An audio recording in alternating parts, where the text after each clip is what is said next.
Hello friends, it is me, Jasmine. So last year I bought this lovely rainbow vintage 1950s house dress.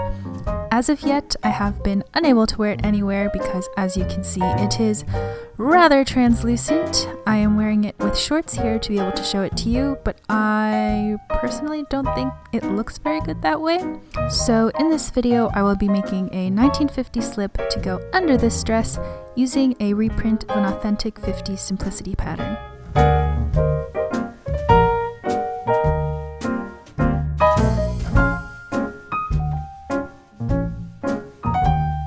The first thing I'm going to do is make a mock-up of the bodice to make sure it fits me properly.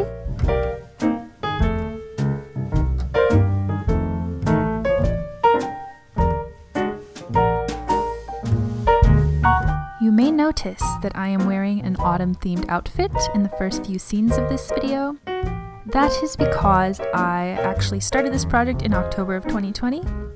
And the reason I haven't finished it until now is that I actually moved house shortly after starting it, which is also the reason that I am using this terrible scissor.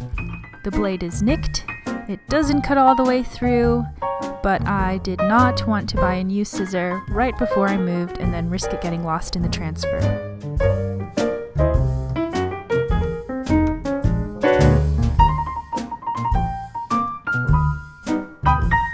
And now that all the pieces are cut out, I'm going to stitch them together.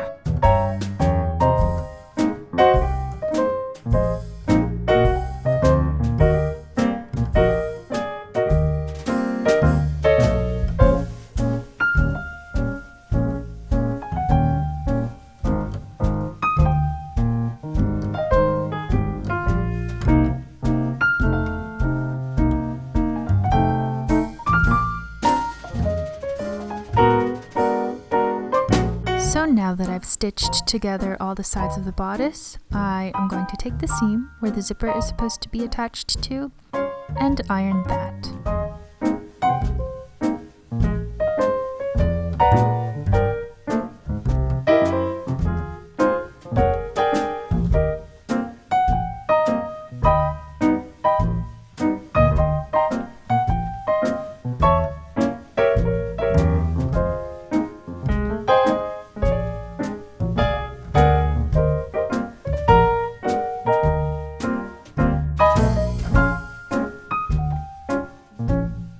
And now that the zipper is attached, I'm going to rip out the seam.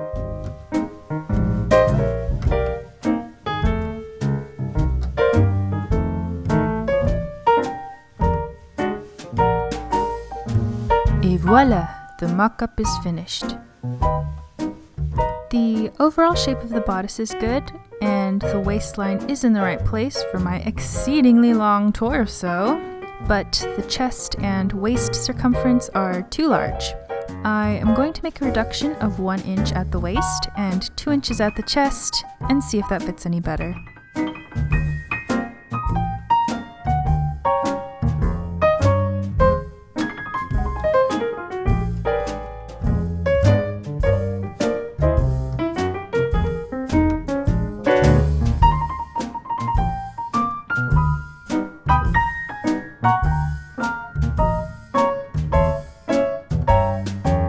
And with that, the bodice fits perfectly. No need for any adjustments. We can move on to the real dress now, just as soon as we rip off this zipper.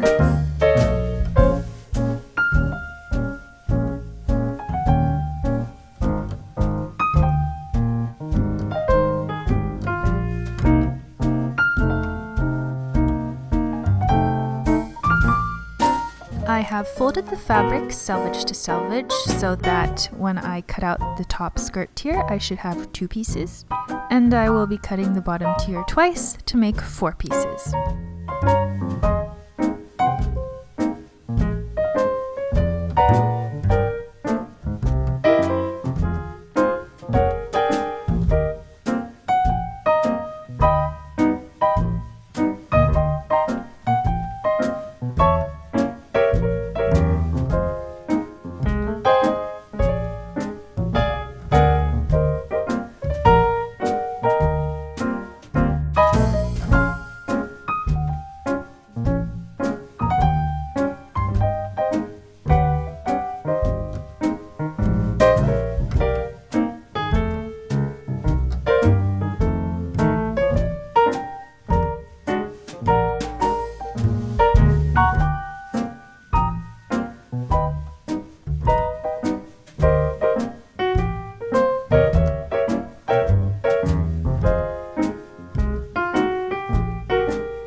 And now I'm stitching all the bodice panels together.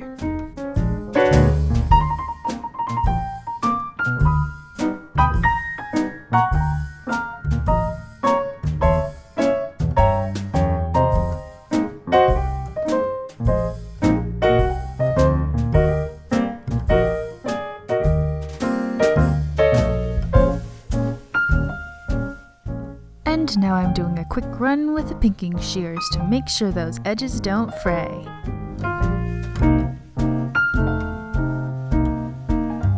So I was supposed to cut this center back panel on the fold, but as you can see, I have cut two separate pieces accidentally.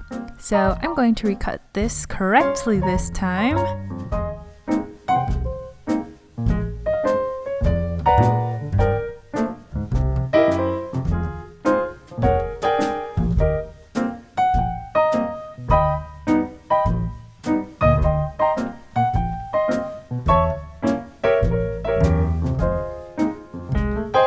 Shifting focus to the skirt for a minute, I am going to stitch together the sides of each tier.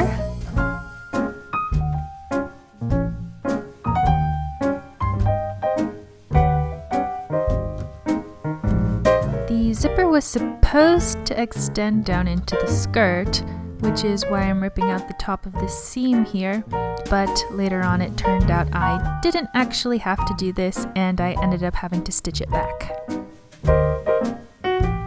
And now I'm going to do a long running stitch so that I can gather the top edge and stitch it to the bodice.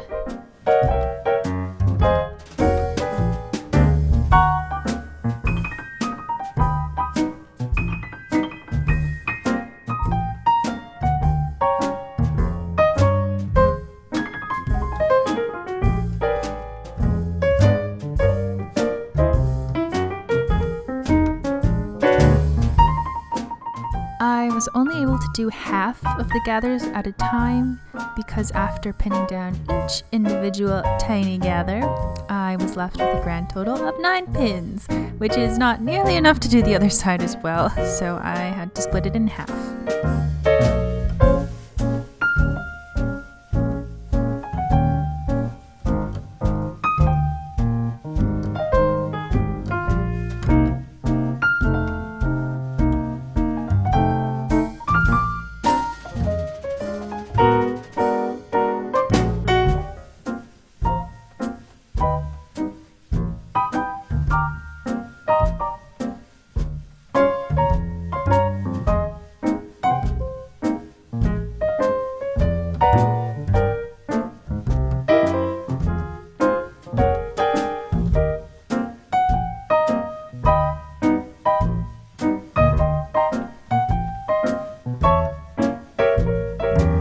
Hooray! The first row of gathers is finished.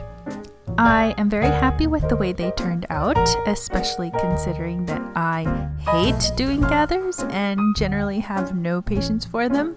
But after this, I still had the second skirt layer to do, which was twice as long as the first, so I went ahead and did that off camera using the same method as for the first layer. Right now I have the dress pinned to the bra that I plan to wear it with. I have not yet cut the bodice smaller to match the adjustments that I made in the mock-up because I was worried that it would fit differently with the different fabric and that I might accidentally make it too small. But as you can see, it is definitely too big for me, so I am going to go ahead and make those changes now.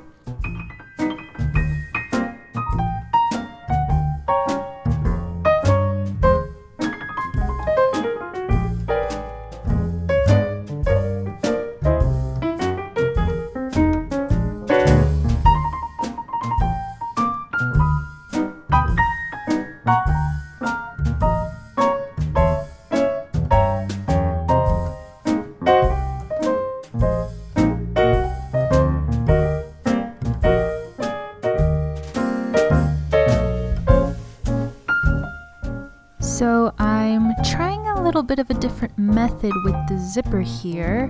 Instead of ripping the seam after sewing it on, this time I'm ripping the seam beforehand and lining it up with the zipper edge.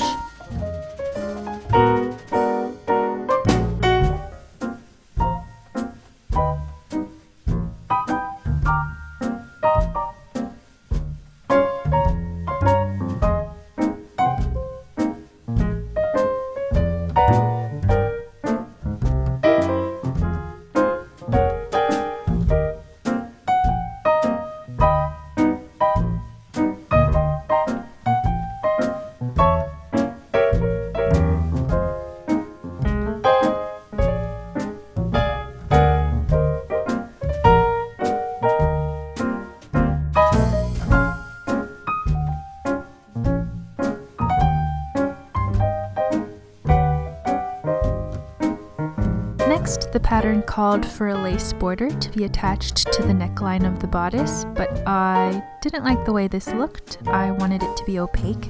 So what I decided to do instead was to cut long strips of fabric ribbon at twice the width of the desired lace size, fold in half and iron, and then use the lace guide to cut to the appropriate shapes.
Now that I'm done shaping the ribbon, I'm going to sew the front edge of the ribbon to the top of the bodice with the right sides facing each other.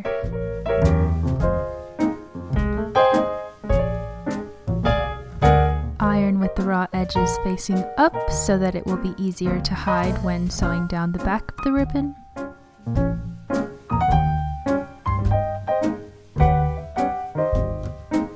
I have yet to sew together the sides of the front and back ribbons. That is because I was worried that it would come out crooked due to the sizing adjustments I had to make. What I decided to do instead was to mark the spot where the ribbons meet and draw a line down where they should be sewn together. And this is where my problems began, because I immediately forgot that this was supposed to be a seam line and started cutting it.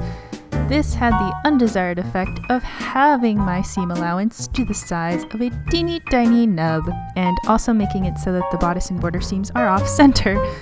Crooked indeed.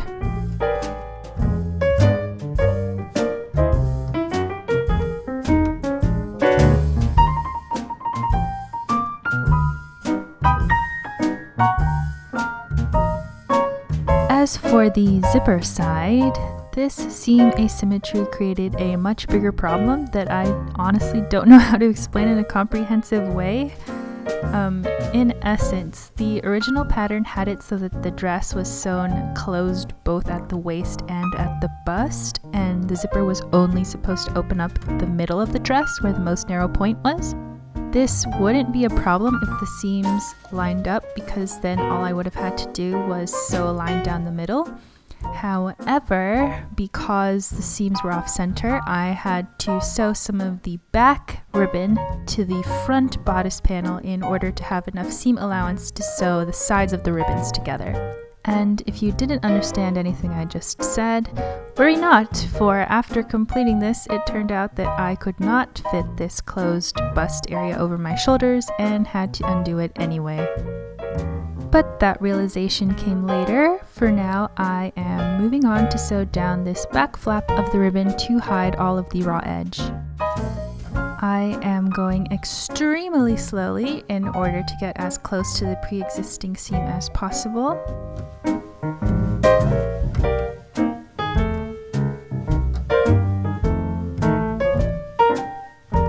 Now here's where I realized I couldn't get the dress on, so I'm ripping out the stitches on the zipper side and finishing the ribbon with slip stitches.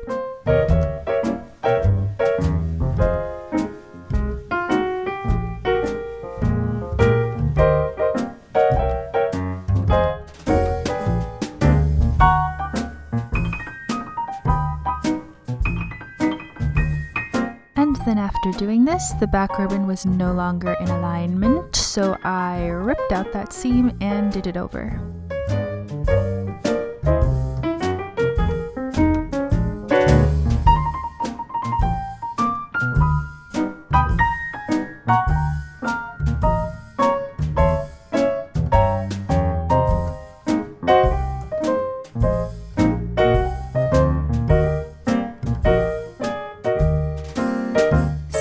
the final result. As you can see, it is still off center and doesn't look great. If I could go back in time and do it again, I probably would have just had the zipper extend all the way to the top. But by this point, I was very tired of dealing with this very silly enclosure and just wanted to move on.